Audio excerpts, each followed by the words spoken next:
Hi, welcome to your channel. Today is the hard day of second chapter, that is how your mind works. Let's start. How suggestion killed a man. A distant relative of mine went to a celebrated crystal gazer in India and asked the woman to read his future. The seer told him that he had a bad heart. She predicted that he would die at the next new moon. My relative was aghast. He called up everyone in his family and told them about the prediction. He met with his lawyer and to make sure his will was up to date. When I tried to talk him out of his conviction, he told me that the crystal gazer was known to have amazing occult powers. She could do great good or harm to those she dealt with. She was convinced of the truth of this. As the new moon approached, he became more and more withdrawn. A month before, this man had been happy, healthy, vigorous, and robust. Now he was an invalid. On the predicted date, he suffered a fatal heart attack. He died not knowing he was the cause of his own death. How many of us have heard similar stories and shivered a little at the thought that the world is full of mysterious, uncontrollable forces? Yes, the world is full of forces, but they are neither mysterious nor uncontrollable. My relative killed himself by allowing a powerful suggestion to enter into his subconscious mind. He believed in the crystal gazer's powers, so he accepted her prediction completely. Let us take another look at what happened. Knowing what we do about the way the subconscious mind works. Whatever the conscious reasoning mind of a person believes, the conscious mind will accept and act upon. My relative was in a suggestible state when he went to see the fortune teller. She gave him a negative suggestion and he accepted it. He became terrified. He constantly ruminated on his conviction that he was going to die at the next new moon. He told everyone about it and he prepared for his end. It was his own fear and expectation of the end, accepted as true by his subconscious mind, that brought about his death. The woman who predicted his death had no more power than the stones and the sticks in the field. Her suggestion in itself had no power to create or bring about the end she suggested. If he had known the laws of his mind, he would have completely rejected the negative suggestion and refused to give her words any attention. He could have gone about the business of living with the secure knowledge that he was governed and controlled by his own thoughts and feelings. The prophecy of the seer would have been like a rubber ball thrown at an armored tank. He could have easily neutralized and dissipated her suggestion with no harm to himself. Instead, through lack of awareness and knowledge, he allowed it to kill him. In themselves, the suggestion of others have no power over you. Whatever power they have, they gain because you give it to them through your own thoughts. You have to give your mental consent. You have to entertain and accept the thought. At that point, it becomes you or your own thought, and your subconscious works to bring it into experience. Remember, you have the capacity to choose. Choose life, choose love, choose health. The power of an assumed measure premise. Since the days of ancient Greece, philosophers and logicians have studied the form of reasoning called syllogism. Your mind reasons in syllogism.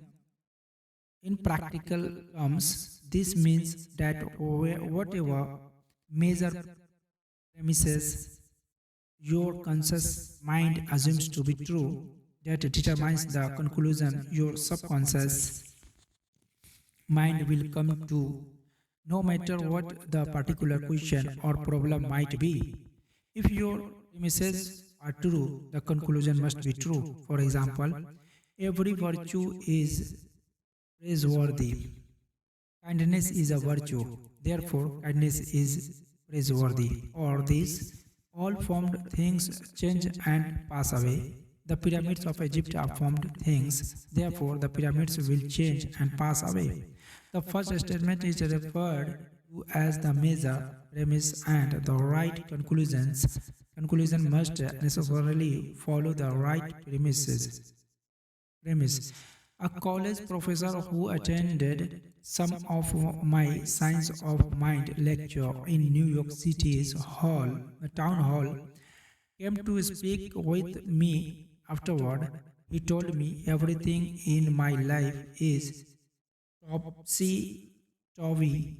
I have lost health, wealth, and friends. Everything I touch turns out wrong.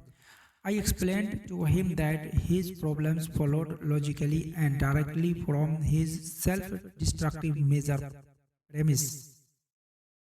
To change his life, he had to establish a new measure premise in his thinking. He needed to accept as true the conviction that the infinite intelligence of his subconscious mind was guiding, directing, and prospering him spiritually, mentally, and materially. Once he did that, his subconscious mind would automatically direct him wisely in his decisions, heal his body, and restore his mind to peace and tranquility. This professor formulated an overall picture of the way he wanted his life to be. This was his major premise. Infinite intelligence leads and guides me in all my ways. Perfect health is mine, and the law of harmony operates in my mind and body. Beauty, love, peace, and abundance are mine. The principles of right action and divine order govern my entire life. I know my major premise is based on the eternal truths of life, and I know, feel, and believe that my subconscious mind responds according to the nature of my conscious mind's thinking. Later, he wrote me the following progress report.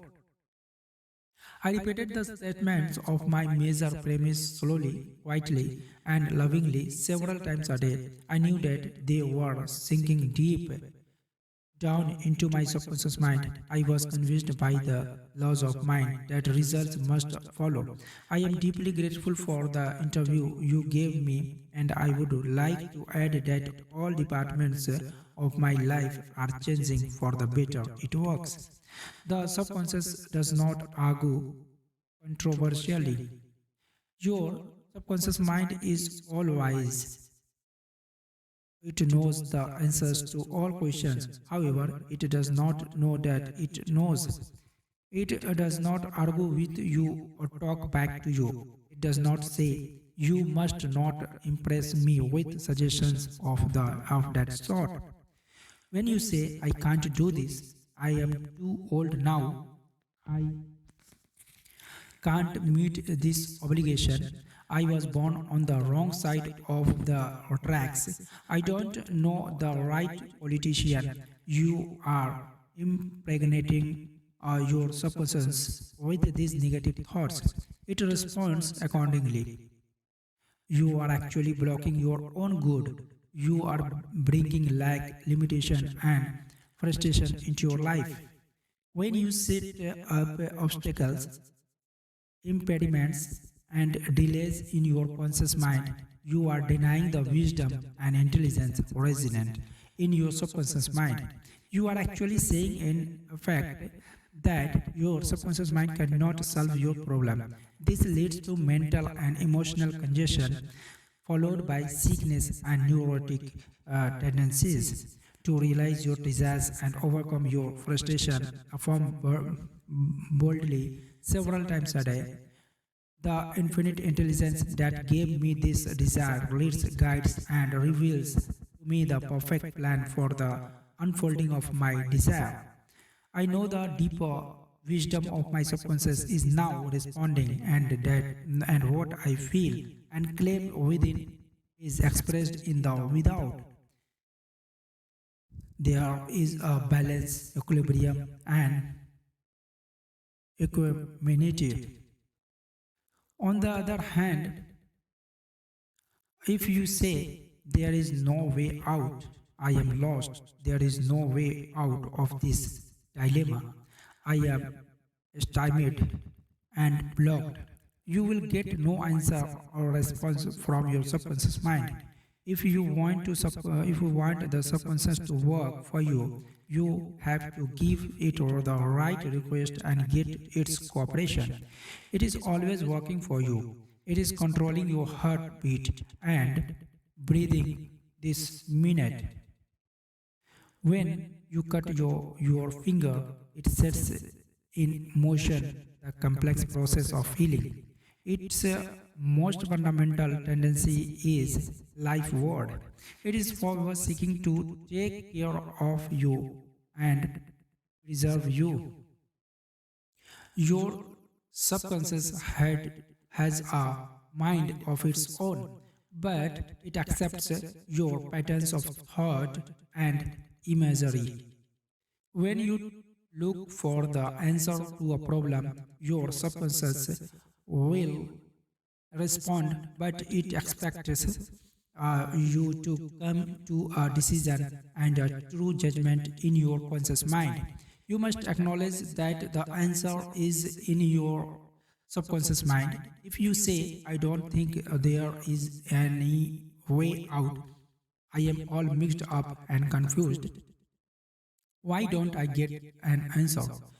You are neutralizing your prayer like the soldier making time. You use up vital energy, but you do not move forward. Still, the wheels of your mind relax, let go, quietly affirm. My subconscious knows the answer. It is responding to me now. I give thanks because I know the infinite intelligence of my subconscious knows all things and is revealing the perfect answer to me now. My real conviction is now setting free the majesty and glory of my subconscious mind. I rejoice that it is so. Review of highlights or key points. Think good and good follows. Think evil and evil follows. You are what you think all day long. Your subconscious mind does not argue with you. It accepts what your conscious mind decrees. If you say, I can't afford it, your subconscious works to make it true. Select better thought.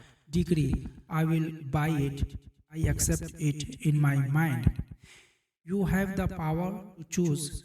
Choose health and happiness. You can choose to be friendly or you can choose to be unfriendly. Choose to be cooperative, joyous, friendly, lovable, and the whole world will respond. This is the best way to develop a wonderful personality. Your conscious mind is the watchman at the gate. It's a chief function is to protect your subconscious mind from false impressions. Choose to believe that something good can happen and is happening now. Your greatest power is your capacity to choose.